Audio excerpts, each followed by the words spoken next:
Hi, welcome back to Knot for Lack of Time, where today I'm going to go over how to tie the adjustable bend.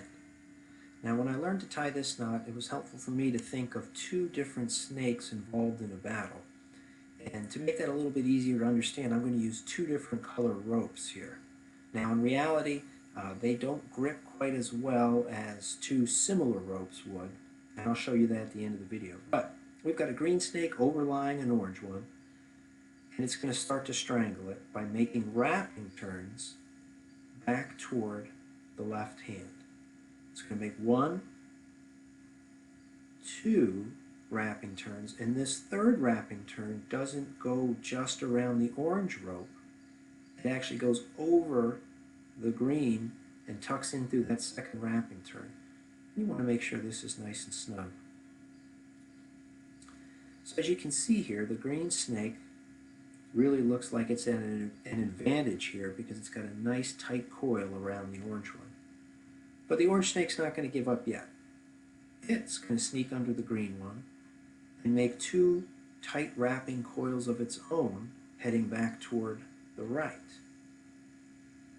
And when it goes to make its third wrapping turn, it's not going to simply just go around the green. It's going to jump up and over the orange and tuck itself into the second wrapping turn of the orange rope. So now what I have are two ropes together that won't slide. See, I can give that a nice tug and there's no give in that knot. Take a little more slack out there on the green rope and still it doesn't slide.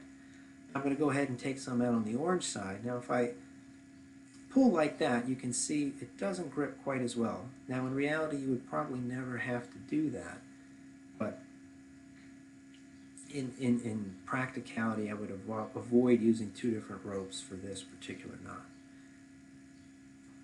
So there you go, the adjustable bend, a wonderful knot to know, and I actually use it in one of my other videos, so check it out. Thanks for watching, and tune in for more knot videos.